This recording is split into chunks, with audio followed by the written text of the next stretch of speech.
This is Fred Beck from Fred Talks Fighting. Today I'm very lucky joined by Jeremiah Milton. So thank you very much for coming on, mate. It's good to see you.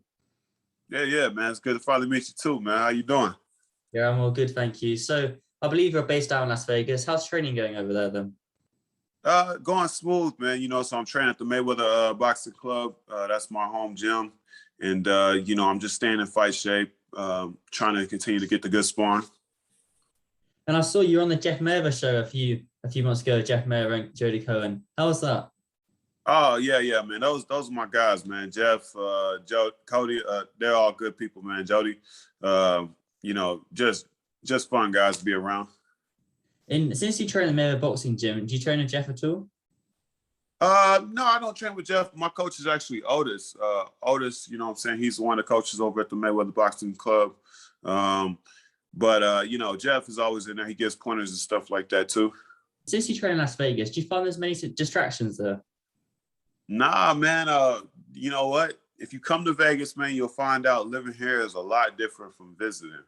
I mean, if you want to get distracted, it's out there. But, living here is actually really chill. Okay, so what's the difference then? Say I come over on a plane and I see all the kind of casinos, all that sort of thing. What's the difference kind of living there and then just visiting? Well, I mean, okay, so it's a tourist city. So everybody comes here, looking for the fun. But, the locals are just pretty normal people, you know what I'm saying, from all over. It's a melting pot. Like, so you got a lot of people from different states and countries just living here, man. And, actually like off the strip, it's just as boring as any other place would be. Yeah, I can imagine. I want to come over next year. I'm going to come over to Las Vegas. So I want to touch on your last fight. I mean, as a prospect, you obviously want to stand out. You don't really want to be getting as a heavyweight as well. Obviously, a decision win now and again is good, but a knockout win is tremendous. But you had a really cool knockout win where the guy went kind of flat on the ropes like that. And what I like about it is you didn't hit him afterwards. Sometimes you kind of see the guys go unconscious and they still get hit. You kind of left him alone.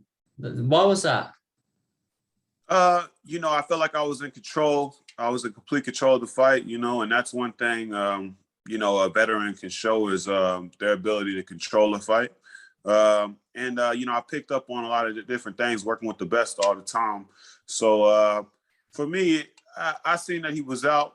I was fully aware of the situation, and I just didn't feel the need to go any further. Yeah, it's very nice of you to do that. And what did it kind of mean to getting a knockout? Because that knockout kind of went viral all over Instagram and Twitter. I think a few pages reposted it. Yeah, man. You know what? It's one of those things to where like it finally pushed me out there in front of the eyes, and it did it. It did it early in my career. So there's a lot of people, you know what I'm saying, interested on what happens with me next. And, it painted somewhat of a target on me. I see heavyweights all the time. They watch my stories and stuff without ever giving me a follow or, different people checking for me. I don't worry about none of it, man. You know what I'm saying? Like, I'm working with the best. I'm ready for whatever.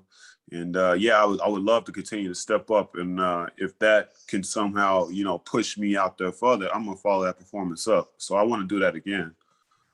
Okay, sounds good. So which heavyweights have you been viewing your story then about following you?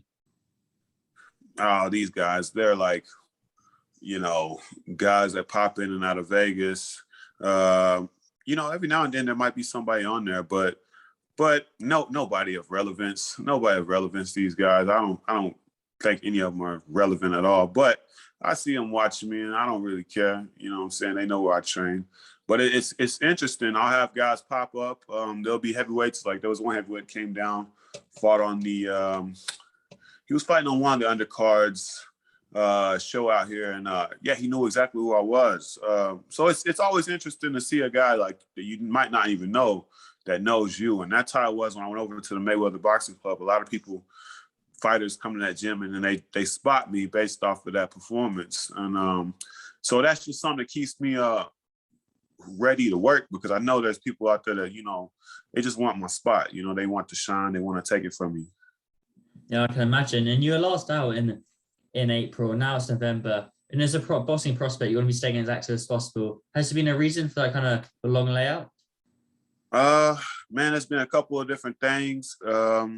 It seems like it's just out of my control. That's the worst part, man. That fight, everybody still talks about it. But, man, it's like as a fighter, to be busy. You know what I'm saying? You want to fight more. So I'm hoping to get some by the end of the year, but it just seems like every time something is about to come up, it just doesn't materialize right now. So I'm playing the patient game as much as I can, but I'm actively trying to, figure out things on my own end too, just to figure out why is it not shaking? Okay, I understand. That's kind of fair enough then. And one thing I do want to touch on is obviously Canelo Alvarez and Caleb Plant. It's fight week. They meet on Saturday night and obviously Sunday morning in the UK. But did you spar Canelo? Because I saw something on your Instagram of you and Canelo in his gym. Yeah. I mean, we were supposed to move around. We did not spar. We didn't actually spar. But you know what? The guy is locked in, man. You know what I'm saying? He trains like an animal. And he was very serious about sparring me, which is the funny part to me. But you know what? Like, he is who he is, you know what I'm saying? So when you get a guy like on that level and, he's riding on such confidence, everything he's accomplished in the world, they move with that type of confidence. I think the fight, man, looks it might be one of them where it is extremely close. Actually, even though Caleb's never been on that level before, he works and he brings a lot of confidence. He's a very confident person. When I moved to Vegas, I worked with Justin Gamble, which is his coach. That was my first coach when I trained out here. So I got to see Caleb work side by side. And, Canelo works, crazy in the gym, and so does Caleb. So I'd like to see how it's really going to shape out. Both of them bring a crazy story. Obviously, Canelo is the factor. You know what I'm saying? He's the guy. So, but when you step up, man, you know what I'm saying? You have to prove it. You know what I'm saying? You have to prove it. But yeah, it's going to be a tough fight for him, but, not impossible. And how do you see the fight kind of playing out then? Who you got? You know what? Everybody's saying the same thing. I think Caleb is going to prove that he can withstand Canelo's shots. Canelo isn't just throwing punches to throw punches. He's a very accurate fighter. And he's throwing with a lot of bad intentions. So I think I still lean towards Canelo from the experience and everything like that. I wouldn't be too super shocked though if Caleb could pull it off. You know what I'm saying? But it's going to be a tough one. Yeah, I'm leaning more towards Canelo. Do you think that's him by decision or do you think by stoppage? Oh, well, yeah, it'll definitely be Caleb by decision if he's to get the decision. But he has to put on a master class performance, because even getting a decision over a guy like Canelo wouldn't be easy, especially him being a champion. So, I think they know the odds, they know what's stacked against them and whatnot. So, like, he'll have to really, really be a boxer. And I mean, for a guy that can move like that, of his size, you know what I'm saying? He has the tools to pull it off, but can he put it together?